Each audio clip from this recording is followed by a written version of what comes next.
Bueno, muy buenas tardes. Antes que nada, gracias al comité organizador gracias al comité organizador por esta invitación.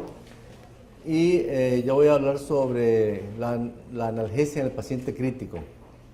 Aunque ya me presentaron, quiero aclarar que yo no soy médico intensivista y que tengo más de 20 años de no pisar una unidad de terapia intensiva de un hospital público, y las veces que llego a terapia intensiva del hospital metropolitano es cuando llevo un paciente en el postoperatorio inmediato, ¿no? De tal manera que, tomando en consideración esto, que es la primera aclaración que quiero hacer, es que no voy a dar tampoco ninguna dosis de ningún tipo de medicamento ni esquema terapéutico, sino que lo que voy a tratar de hacer es llamar la atención sobre qué es lo que ocurre con estos pacientes, cómo son manejados y cuáles son las estadísticas mundiales hoy por hoy que estos pacientes tienen, ¿no? Conflicto de interés con algún medicamento, con alguna casa farmacéutica, no la tengo.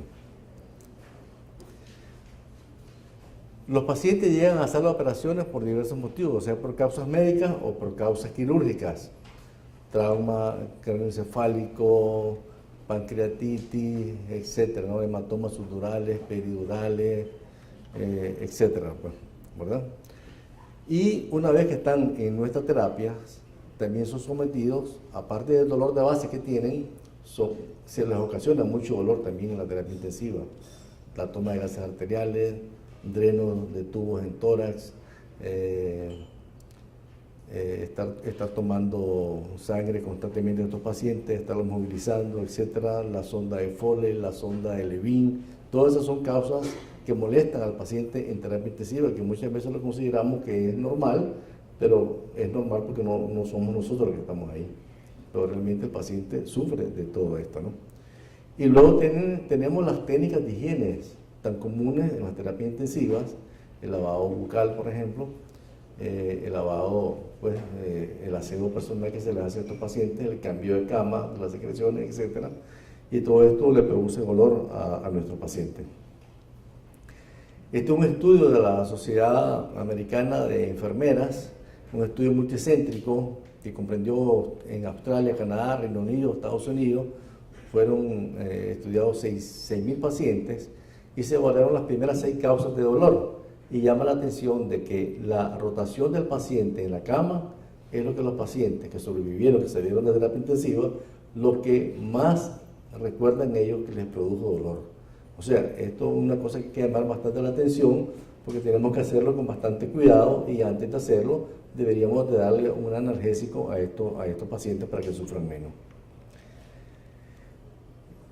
Ya lo dijo muy bien el doctor Salmerón, no tengo mucho que agregar a esta diapositiva. Él habló del miedo, la ansiedad, la depresión, la tristeza, la impotencia, el que ya no soy yo el que tengo la autonomía, sino que soy un paciente dependiente de todo lo que me están haciendo, no me lo explican, no me lo dicen, simplemente me lo hacen, o mis familiares son los que toman el consentimiento en vez de que yo lo dé, ¿no?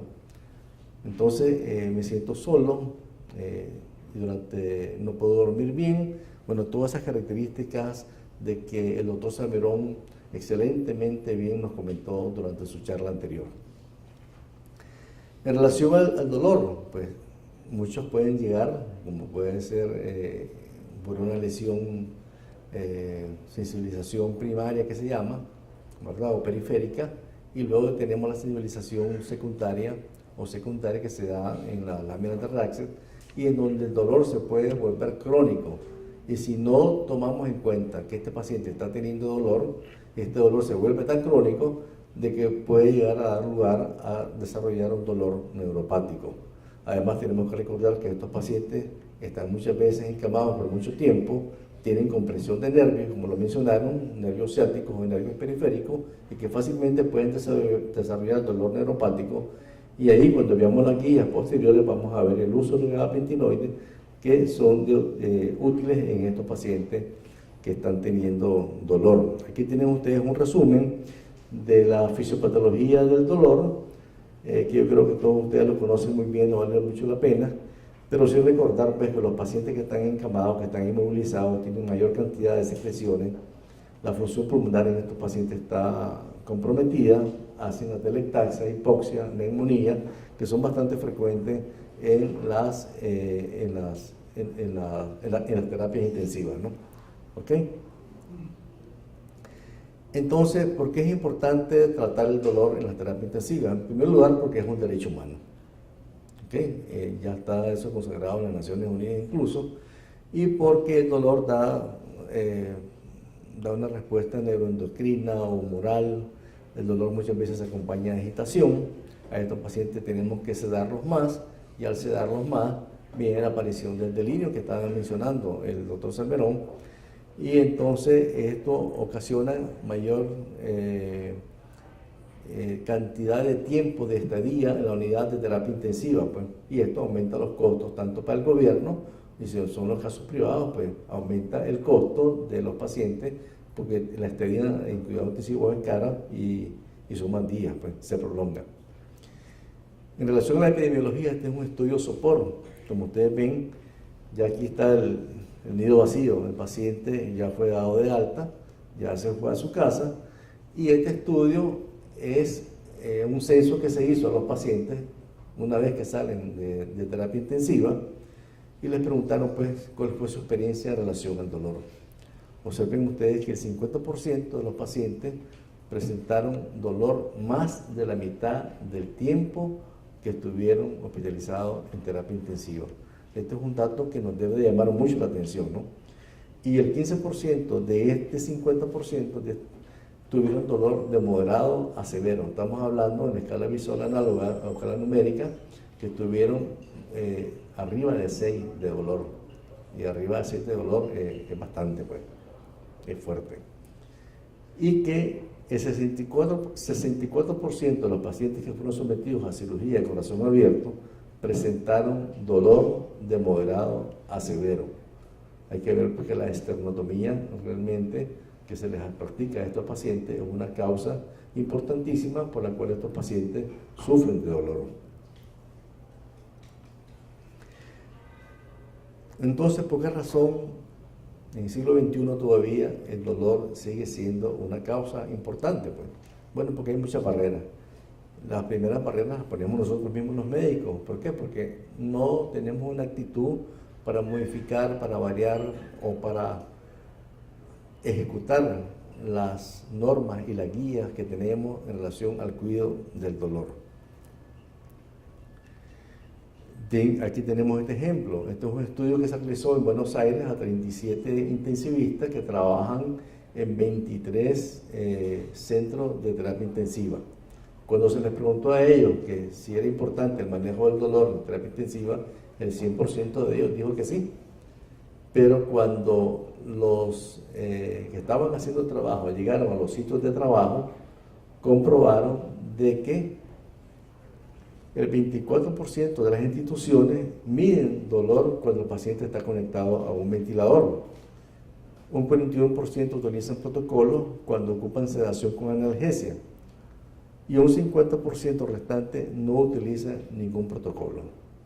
Eso ocurre en Buenos Aires, ¿no?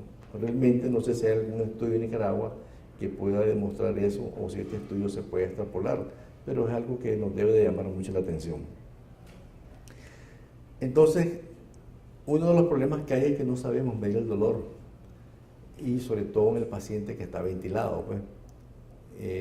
Antes hablábamos de los pacientes que aprietan los dientes, los pacientes que arrugan la cara, los pacientes que tienen movimientos pero que no los completan, o aquellos pacientes que abren los ojos pero no pueden decirnos absolutamente nada.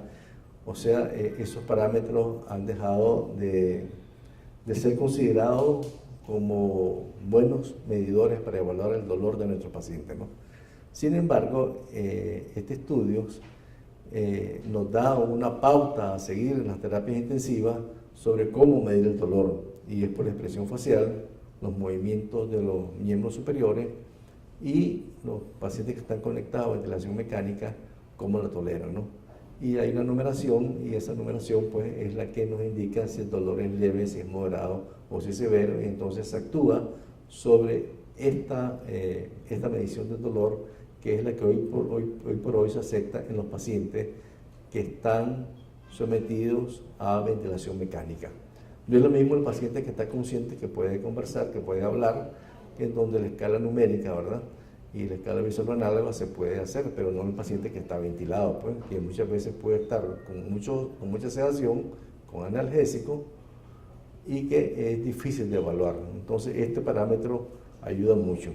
Otro parámetro que se ha utilizado en el pasado son los signos vitales, la frecuencia cardíaca, la presión arterial, y siguen siendo un parámetro aceptado, siempre y cuando se tomen antes del uso de un analgésico y posterior al uso del analgésico. De lo contrario, no tendría ningún valor para poder medir el dolor en estos pacientes. ¿Cuáles son los principales problemas en la actualidad? Bueno, ya algunos los ha mencionado el doctor que me precedió, ¿verdad? Ven ustedes este estudio australiano del New England Journal en relación a la sedación y al delirio en las unidades de terapia intensiva. En anestesia nosotros tenemos una triada, ¿no? Yo he tratado de extrapolar esto en relación a terapia intensiva, en que damos pocas dosis de relajante muscular, de analgésicos y de hipnóticos, y en terapia intensiva existe una triada, pero lo contrario, ¿no?, en donde nosotros estamos ocasionando con estos medicamentos dolor, agitación y delirio, que son las causas más frecuentes por las cuales nuestros pacientes sufren en las terapias intensivas, ¿no? Esta revisión de agosto del mes pasado, del 2014, habla que el delirio afecta al 60-80% de los pacientes que están conectados a una ventilación mecánica. O sea que el delirio, que es un efecto indeseable de los pacientes conectados a ventilación, no es poca la cantidad de ellos que la desarrollan. De un 60 a un 80% es muy grande la cantidad, pues asusta. ¿Okay? Este estudio de llama de abril de 2014, sobre 224 pacientes, 183 de ellos, que significa el 81.7%, desarrollaron delirio. Los pacientes con delirio, como lo han dicho anteriormente, la menor mortalidad de ellos ocurre a los 6 meses, un 34% sobre aquellos que no presentaron delirio. Y recordemos pues de que estos pacientes que están bien sedados aumentan la estancia hospitalaria en la unidad de terapia intensiva. Esta es la escala de valoración del delirio que hoy día se acepta y que, bueno, no me voy a meter en eso porque es muy amplio, los intensivistas la manejan muy bien, pero existen pues guías y parámetros para valorar el delirio en las terapias intensivas. Y este es un estudio de Critical Care del 2013, que se hizo a partir del año de diciembre del 2010, donde se formó una comisión ad hoc para evaluar el dolor, la ansiedad, el delirio, todo lo que ocurre en terapia intensiva, y que se publicó en este 2013, después de que se dividieron en 4 subcomisiones, y estos fueron algunos resultados. Ahora la aclaración, lo que ustedes van a ver en esta diapositiva no es todo, es apenas una partecita, un extracto que yo saqué en relación a lo que es dolor, pero también está para el delirio, está para la ansiedad, etc., ¿no? Entonces, eso está recogido en 2 formas, en recomendaciones y en sugerencias, y se le dio a cada uno un valor, ¿verdad? A, B, C, A menos, A más, etc., ¿no? Entonces, esto es un resumen en relación a lo que se refiere a lo que es analgesia. Lo primero es que todo paciente que ha recibido una cirugía y que está en terapia intensiva, todos los pacientes se les debe de medir el dolor.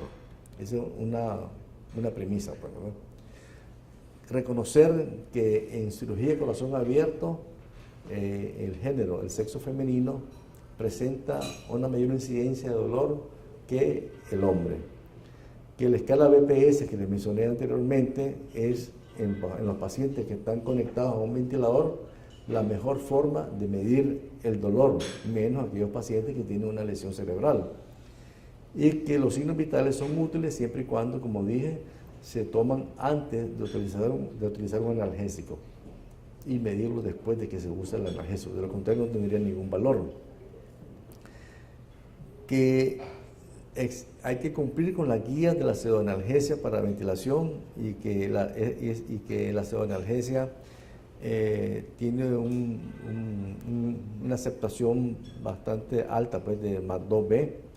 Y luego hay que tomar en consideración el manejo del dolor no farmacológico, y en este caso el uso de bloqueos regionales, que principalmente dieron dos recomendaciones fuertes. Una para todos aquellos pacientes que tienen fracturas costales, y en los pacientes que han sido sometidos a cirugía o traqueotomías por aneurismas de la aorta abdominal. En estos pacientes pues se recomiendan el bloqueo peridural o bloqueo paravertebral, que ha resultado ser mejor que el bloqueo epidural alto, porque la incidencia de efectos adversos son menores cuando se ocupan por vía paravertebral que por vía epidural.